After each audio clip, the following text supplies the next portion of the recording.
justru janggal dan aneh kalau misalkan Jessica itu pelakunya, karena nggak make sense bagi gue. Ngapain ya lu misalkan beneran pelaku nih, lu ngebuang barang bukti ya secara terang-terangan gitu, kayak lu ngakuin kalau itu tuh dibakar atau dibuang sekalipun, itu kayak menurut gue nggak make sense gitu kan.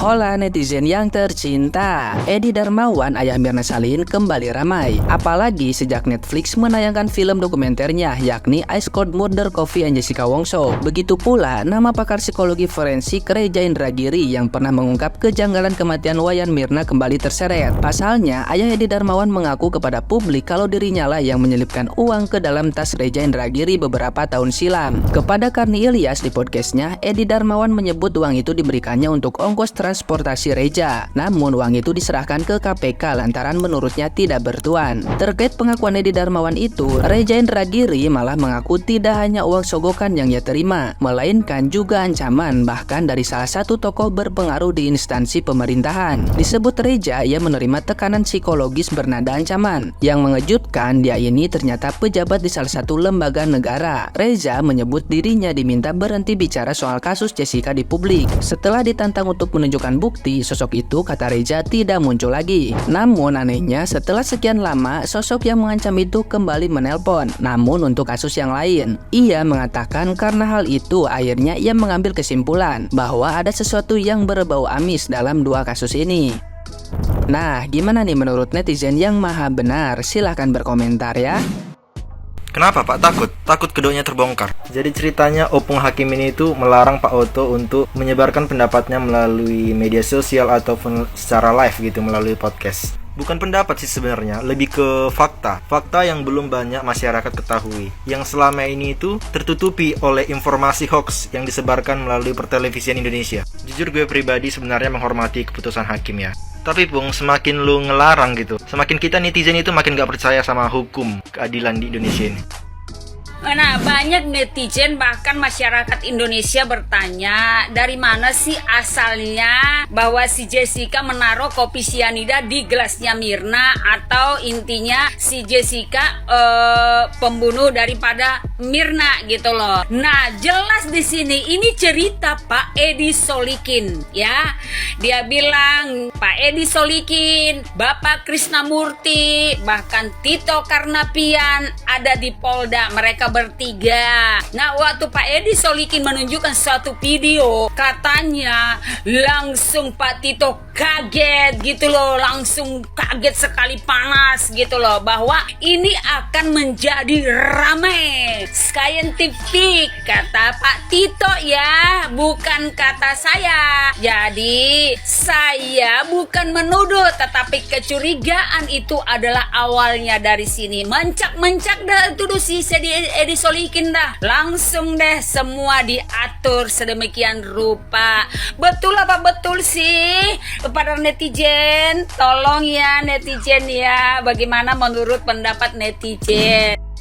Sedotan yang berisi sianida tidak dicari, tapi celana yang dipakai si Jessica terus dicari. Dah jelas kan pengadilan kasus Jessica ini persidangannya hanya memakai insting, naluri, opini-opini oleh ahli-ahli, hakim dan jaksa penuntut umum. Kesimpulan yang mereka buat hanya berupa keyakinan kalau dari raut wajah si Jessica ini memang seorang psikopat. Kalau si Jessica ini masa lalunya, kebobrokan hidupnya waktu di Australia sangat mengkhawatirkan, sedikit abnormal, dan sorotan matanya, sorotan hidungnya saat dia di BAP itu membuat mereka yakin kalau si Jessica ini adalah seorang yang memberi racun di sedotan sehingga membuat si Mirna is dead. Bersyukur kalau udah ada itu berita tentang kasus si Jessica ini terus-menerus lewat di media sosial kita sejak adanya Ice Cold Murder. Ya kan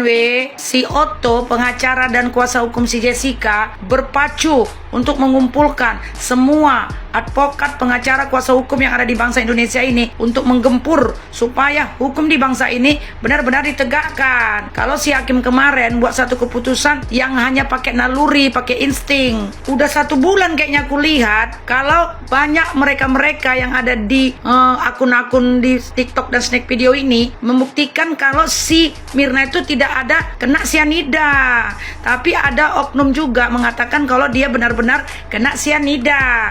Jadi pelaku utama yang membuat kacaunya kasus Jessica ini, membuat si Jessica ini ditahan 20 tahun penjara, oknum pertama yang mengatakan kalau si Mirna itu mati kena racun. Siapa komen ya? Guys, akhirnya ada jalan untuk kasus Jessica, di mana sidang PK yang kedua akan dibuka di 16 Oktober mendatang. Tentunya kita menaruh harapan besar di sidang ini, karena bebas atau tidaknya Jessica ditentukan oleh sidang PK kedua ini guys, karena ini adalah kesempatan terakhir. Nah, yang bisa kita lakukan adalah membantu Bapak Otto Hasibuan. Kita tag aja Pak Otto ketika kita mendapatkan bukti-bukti di masa lampau mengenai standar yang salah atas persidangan. Misalnya, apakah legal tiba-tiba sebelum sidang berlangsung, pihak-pihak tertentu menaruh berkas di meja hakim, di mana pihak ini bukanlah pihak jaksa. Selain itu, bukti-bukti kepakaran, keahlian dari berbagai macam ahli dan juga pakar yang mendukung tidak bersalahnya Jessica ini juga harus terus kita gaungkan, terutama yang terjadi pada saat persidangan. Jadi hakim nanti bisa menilai jalannya persidangan ini pada tahun 2016 silam itu apakah benar-benar layak, benar-benar prosedural, dan benar-benar berimbang. Dan kita juga bisa membantu Pak Otto dalam mengkritisi putusan, terutama putusan yang ada dalam pengadilan negeri yang kemudian naik menjadi putusan di pengadilan tinggi dan juga di Mahkamah Agung sendiri. Semoga sidang PK Jessica yang kedua dapat dilakukan secara tertib, aman, adil, dan tentunya untuk perbaikan sistem hukum di Indonesia. Gue harus tahu jangan gara-gara film Ice Cold terus lu janjian sama orang lu datangnya telat. Datang duluan nggak apa-apa yang penting pilih tempatnya yang kelihatan sama CCTV. Kalau bawa barang bawaan jangan taruh di atas meja. Dan yang paling penting gue harus tahu jangan lu berteman sama orang yang bapaknya modelnya kayak bapaknya si M. Ngerti nggak lu? Kalau lu tahu temen lu bapaknya modelnya kayak begitu lu cabut anjing. Ntar dia ngeracun anaknya, lu yang kena, dan lu cabut cabut jauh.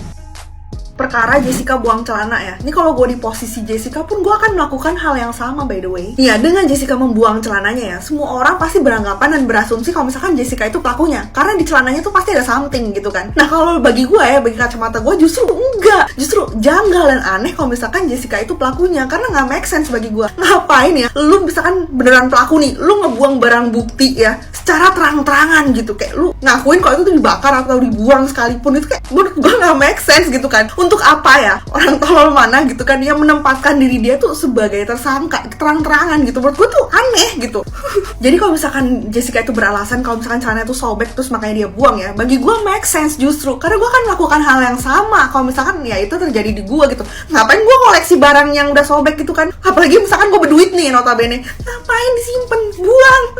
Terus kita bahas perkara gerak-gerik Jessica di Cafe Olivier itu ya. Kan terlihat tuh di CCTV kalau misalkan dia tuh mondar-mandir kan, ngeliat kesana ngeliat kesini. Lah, kalau misalkan gue di posisi beliau pun ya, gue akan melakukan hal yang sama. Kalau misalkan gue gabut nungguin orang, gue bakal jalan kesana, jalan kesini, ngeliat kesana, ngeliat kesini. Ngapain? Gue ngecekin tempat, ngebanding-bandingin kursi, atau ngeliatin kayak spot di sini lebih oke dapat foto, atau kayak kesini kayak lebih bagus deh, lebih nyaman, lebih cozy, AC-nya lebih dingin gitu. Gue bakal ngelakuin hal yang sama, mondar-mandir kalau gue gabut nungguin orang. Terus perkara menaruh paper bag di atas meja. Lu orang nangkepnya itu buat nutupin sesuatu kan. Nah, kalau gue tuh nangkepnya apa coba? Karena gue nih makhluk visual ya. Kalau gue gabut nggak ada kerjaan, gue juga akan melakukan hal yang sama. Gue akan menaruh paper bag gue di depan gue supaya gue bisa lihat gambarnya. Sesimpel itu gitu loh. Kayak orang kan beda-beda ya. Gue bukan yang ngebela, tapi ini persepsi gue. Bagi gue kalau misalkan gue diposisikan di posisinya Jessica seperti itu. Perkara dia mesenin kopi ya, itu udah dijelasin sih sama Jessica. Gue juga nggak tahu grup chatnya gimana, gue nggak baca atau gimana. Tapi menurut gue apa yang dijelasin sama Jessica waktu di wawancara itu make sense gitu. Apa yang dia jawab ketika ditanya itu menurut gue jawabannya itu semua make sense gitu loh. Karena ya kalau misalkan gue di posisi dia pun gue akan melakukan hal yang sama by the way. Terus kalau misalkan lu orang bilang gue nih terlalu pro Jessica, ya sebenarnya gue lebih percaya Jessica itu bukan tersangka daripada gue percaya omongan manis laki-laki ya. Terus ya kesialan Jessica pada saat itu tuh menurut gue hanya karena belum ada TikTok guys. Lu bayangin kalau misalkan udah ada TikTok pada zaman itu ya, gue jamin dia gak bakal sibuk mondar-mandir, gabut mondar-mandir gitu. Dia gak bakal gabut gitu kan mesenin kopi atau gabut naruh paper bag di meja. Dia pasti bakal sibuk nge-scroll FYP. Andai aja zaman itu udah ada TikTok ya, gue jamin kasusnya gak bakal jadi kayak gini sih. Satu lagi nih yang terakhir yang ngebuat gue tuh makin yakin dan percaya kalau misalkan bukan Jessica pelakunya, itu karena adanya bukti-bukti yang di persidangan itu menurut gue semuanya tuh mutlak tidak absah ya, dalam arti ambigu semuanya, kayak nggak make sense gitu buat ngecap Jessica itu pelakunya gitu aja sih. Menurut gue Jessica ya kambing hitam aja gitu, korban. Sekian, terima kasih. Kalau lu nggak setuju, lu nggak suka, bodo amat, gue nggak peduli pendapat gue.